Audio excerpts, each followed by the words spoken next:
So good morning student. So today we will discuss Cartesian or rectangular coordinate system. This is one type of coordinate system which we will use in our electromagnetics course. So basically we use three type of coordinate system in our electromagnetic course. So this is the most basic type of coordinate system, and this is the most used coordinate system generally also, and it is very easy to understand any point in these coordinate system because they have very regular shapes. They represent very regular shape, so it's very easy and basic coordinate system. So let's go through it. So basically in this coordinate system we have three axes: x, y and z, as you can see, and all these three axes are mutually perpendicular to each other, right? So x will be perpendicular to y will be perpendicular to z. So you can understand this as like x and y will represent the length and the breadth of any object, you can say.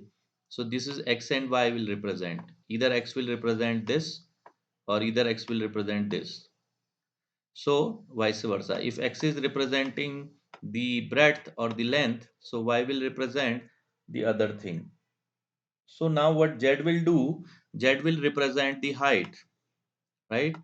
Height, or you can say the depth. So this way z will represent the third dimension, right? So this is an object, or you can say this is a cuboid. So x, y and z. So this is how this system works. And always remember, you will always go cyclically, right hand cyclically. From x you will go to y axis, and from y you will go to z axis, right? So you will always rotate in clockwise direction, you can say, cyclically. So this concept you will use in the cross product later on. So now we will start this coordinate system. So we'll draw three mutually perpendicular axes.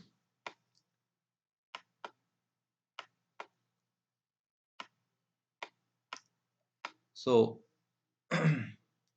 if you say x and y will represent the length and the breadth, you can take them like this: x, then y, and then z. So from x you will always go to y, and from y you will always go to z, right?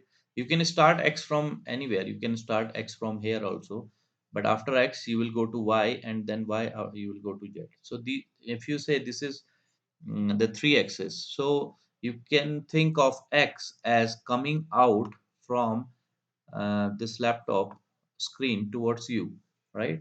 So x will represent the horizontal axis towards you, y will represent the horizontal axis towards the side of this screen, and z will represent the height of the screen, right?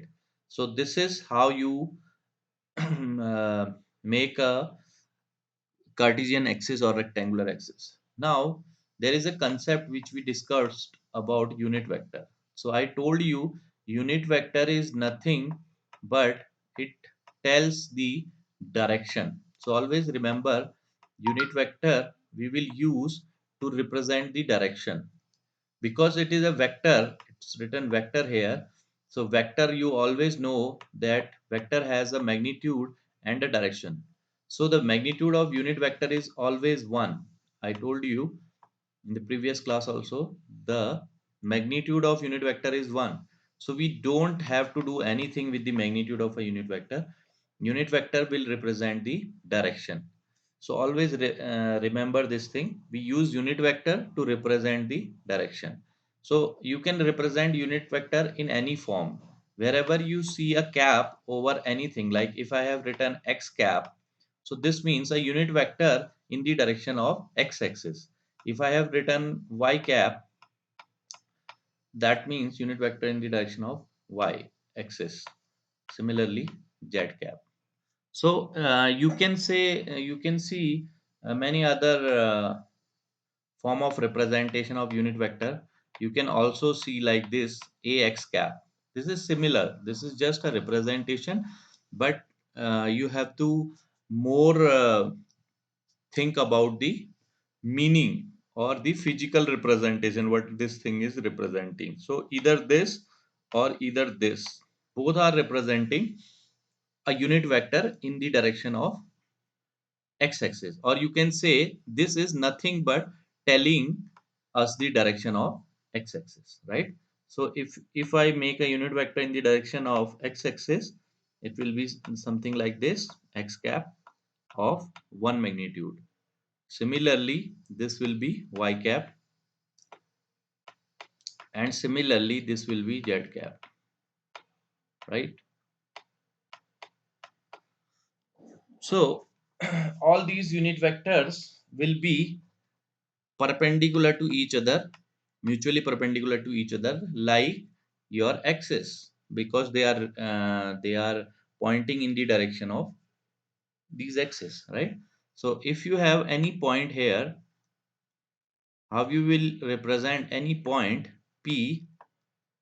If you have any point p, let's say its coordinate are 1 comma 2 comma 3, let's say, right? You can take any generalized coordinate also, like you can take x comma y comma z also, it doesn't matter. So 1 comma 2 comma 3, 1 means in x-axis direction the magnitude of this point is 1, in y-axis direction the magnitude of this point is 2, and in z-axis direction the magnitude of this point is 3. So the easiest way to represent this point is from the origin. I am asking you to represent this point or this vector.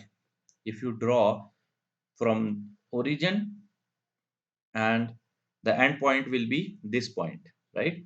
So you can represent this vector.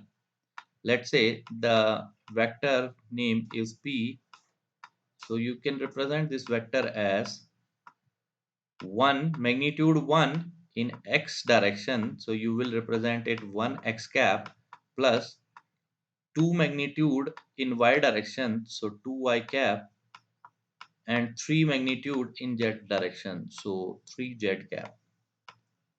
So if any vector is written like this, you can also know that this 1 is my magnitude towards x direction, this 2 is my magnitude towards y direction, this 3 is my magnitude towards z direction.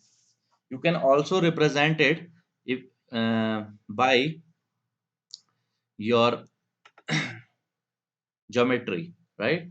If you say 1, so in x-axis you will go 1, right? Towards x-axis you will go 1.